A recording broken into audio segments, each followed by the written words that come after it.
Hello dear students, how are you.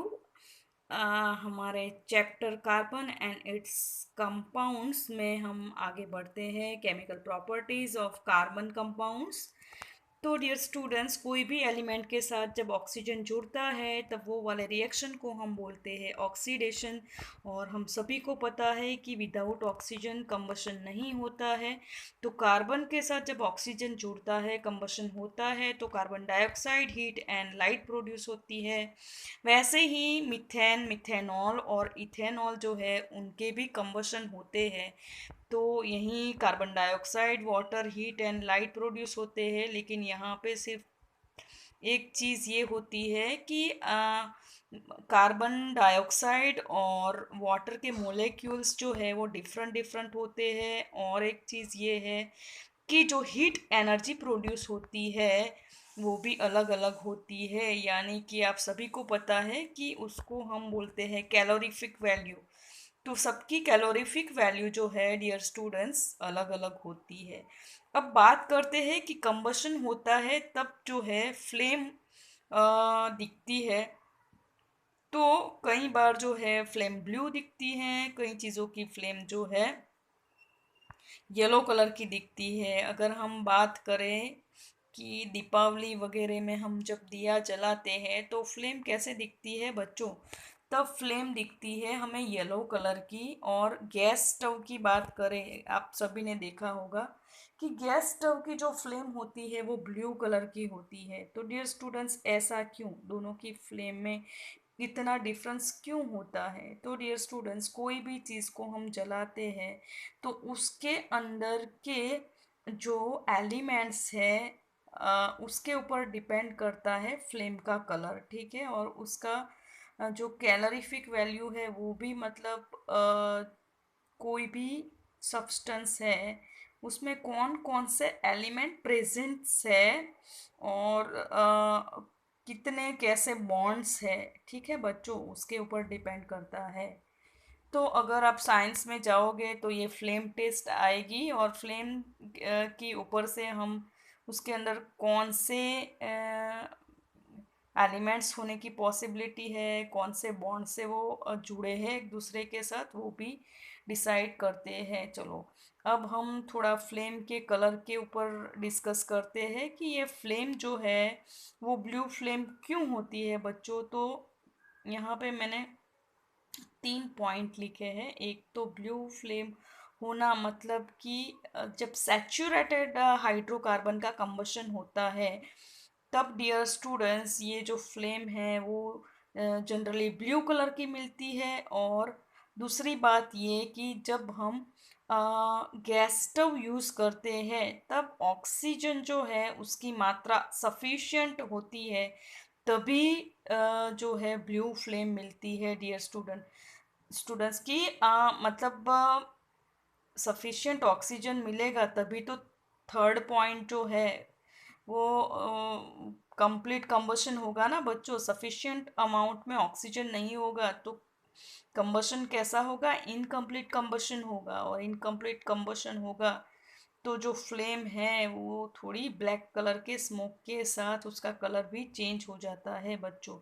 तो एक चीज़ है कि जब कभी आपके गैस के स्टोव के अंदर से ब्लैक कलर के स्मोक आए या फिर घर में जो कुकिंग करते हैं उनको आप पूछ लेना कि भाई बर्तन करने में आसानी तो है ना।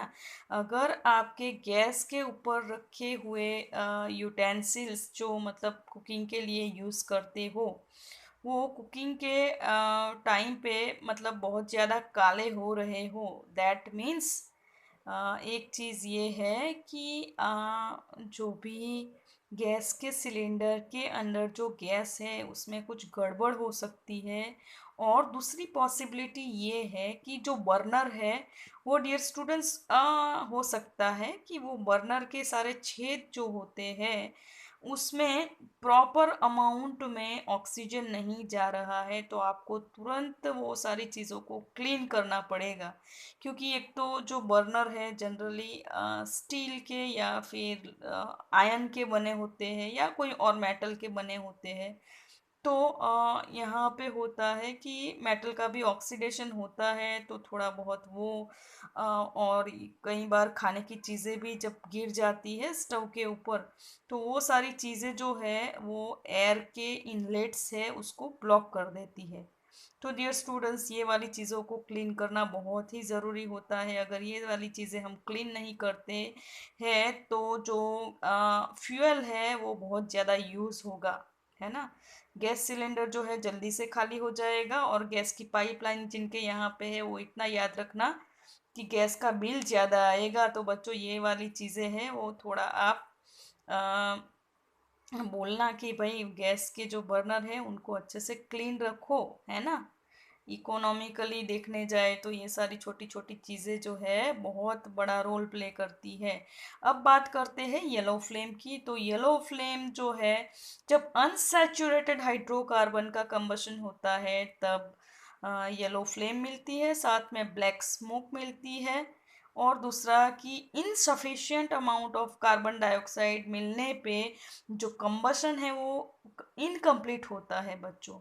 जैसे कि केरोसिन के स्टोव की बात करें तो उसके ऊपर यूटेंसिल भी इतने काले हो जाते हैं कि साफ करना मुश्किल हो जाता है, सही में एक्सपीरियंस है। हम्म। और आप सभी ने देखा होगा कि कुछ लोग जो है ऑटो रिक्शों में और टेम्पो में फ्यूल के पैसे बचाने के लिए साथ में कैरोसिन का भी यूज़ करते हैं। तो बच्चों, आप सभी को पता होगा कि ऐसे जो ऑटोमोबाइल्स है उसमें से बहुत ज़्यादा काला धुआं निकलता है। और दूसरी बात ये कि जब ऑटोमोबाइल्स ओल्ड हो जाते हैं बच्चों, तब इंजन की कैपेसिटी इतनी अच्छी नहीं होती है, और यहाँ पे फ्यूल का कंबशन जो है वो कंप्लीट नहीं होता है। तो यहाँ पे भी ओल्ड ऑटोमोबाइल्स में भी उसमें से काला काला धुआं निकलता है, वो दिखाता है कि यहाँ पे जो है क्या है, कंप्लीट कंबशन नहीं हुआ है बच्चों। दूसरा कि जो फ्यूल यूज़ करते हैं जैसे कि कॉल एंड पेट्रोलियम, उसके अंदर हो सकता है कि नाइट्रोजन एंड सल्फर ये एलिमेंट हो सकते हैं बच्चों। इससे भी जो धुआं है वो काला निकल सकता है, और यही तो सारी चीज़ें हैं कि जो हमारे एटमॉस्फेयर में पॉल्यूशन के अमाउंट को बढ़ाता है बच्चों। तो ये जो है ऐसे वाले फ्यूल्स नाइट्रोजन ऑक्साइड और सल्फर के ऑक्साइड्स एयर में मिलाते हैं, और जब रेन होती है तब एसिड रेन भी होती है। और ऐसे वाले गैसेस जब हम इनहेल करते हैं तो हेल्थ रिलेटेड भी बहुत सारे प्रॉब्लम आते हैं। इसीलिए ये सारी चीज़ें जो है फ्यूल में नहीं होनी चाहिए बिल्कुल बच्चों, इसीलिए पीयूसी कराते हैं ना। अब हम आगे बढ़ते हैं, saturated hydrocarbon and unsaturated hydrocarbon के कंबशन में क्या फ़र्क होता है। तो सैचुरेटेड हाइड्रोकार्बन्स जो होते हैं उसके अंदर हाइड्रोजन के जो परसेंटेज होते हैं बच्चों वो ज़्यादा होते हैं, और कार्बन के परसेंटेज लो होते हैं। आप यहाँ पे देख पा रहे हो, कुछ एग्जांपल्स मैंने लिखे हैं। तो आप सभी को पता है कि हाइड्रोजन जो है वो फ्यूल के तौर पे भी यूज़ होता है, और यहाँ पे ऐसे वाले फ्यूल्स जो है उसकी कैलोरीफिक वैल्यू जो है वो हाई होती है, ऑफ कोर्स हाइड्रोजन की प्रेजेंस की वजह से बच्चों। जबकि अनसैचुरेटेड हाइड्रोकार्बन में हाइड्रोजन के परसेंटेज लो होते हैं, और उसकी वजह से ऐसे वाले जो फ्यूल होते हैं वो कैलोरीफिक वैल्यू उनकी लो होती है डियर स्टूडेंट्स। तो अगर बात करें कोई एक हाइड्रोकार्बन ले लें, तो जैसे कि यहाँ पे इथिन है, वहाँ यहाँ पे हम इथेन की बात करें तो आप काउंट कर पा रहे हो, यहाँ पे 3+2+1=6 हाइड्रोजन है, जबकि यहाँ पे 2+2 4 है। और यहाँ पे इथाइन की यूज़ करें तो यहाँ पे और भी हाइड्रोजन कम है, यानी कि दो ही है। तो बस यही तो बात है सारी। आप अभी आपको समझ में आ गया कि मतलब अनसैचुरेटेड हाइड्रोकार्बन जो है वो अच्छे फ्यूल नहीं होते हैं। डियर स्टूडेंट्स, आगे बढ़ते हैं हम एक और प्रॉपर्टी के साथ, वो ऑक्सीडेशन की है। ये वाला क्वेश्चन बहुत ही ज़्यादा इम्पोर्टेंट है। इथेनॉल जो है उसका ऑक्सीडेशन अल्कलाइन KMnO4 की प्रेजेंस में अल्कलाइन जो किया जाता है वो NaOH प्लस KMnO4 या तो फिर एसिडिफाइड पोटेशियम परमैंगनेट का यूज़ करते हैं, तब जो है एसिडिफाइड K2Cr2O7 की प्रेजेंस में जब इथेनॉल का रिएक्शन होता है तब ऑक्सीडेशन होता है, नासेंट ऑक्सीजन प्रोड्यूस होता है और डियर स्टूडेंट्स हमें मिलता है इथेनोइक एसिड। ये था ऑक्सीडेशन। अब हम आगे बढ़ते हैं एक और रिएक्शन की ओर। कार्बन एंड इट्स कंपाउंड में ये वाला रिएक्शन भी इम्पोर्टेंट है आप लोगों के लिए बच्चों, वो है एडिशन रिएक्शन। तो एडिशन रिएक्शन जो है अनसैचुरेटेड हाइड्रोकार्बन्स देते हैं बच्चों। एडिशन रिएक्शन अनसैचुरेटेड हाइड्रोकार्बन्स इसलिए देते हैं क्योंकि यहाँ पे आप लोग देख पा रहे हो डबल बॉन्ड है, वो डबल बॉन्ड होने के कारण वो जो है अदर एलिमेंट्स के साथ आसानी से जुड़ सकते हैं। So the reaction in which unsaturated hydrocarbons combine with any substance and form single product is known as addition reaction। यानी कि कोई चीज़ यहाँ पे ऐड होती है, यहाँ पे हाइड्रोजन का एडिशन होगा और यहाँ पे निकल जो है वो कैटालिस्ट है। डियर स्टूडेंट्स, यहाँ पे एक चीज़ मैं आपको बताना चाहूँगी कि कैटालिस्ट क्या होते हैं। कैटालिस्ट के तौर पे पैलेडियम निकल जैसी मेटल्स का यूज़ होता है कि जो रिएक्शन के रेट को इन्फ्लुएंस करते हैं। तो जनरली इनकी कई रिएक्शंस जो है इनके प्रेजेंस के बगैर होते ही नहीं हैं बच्चों।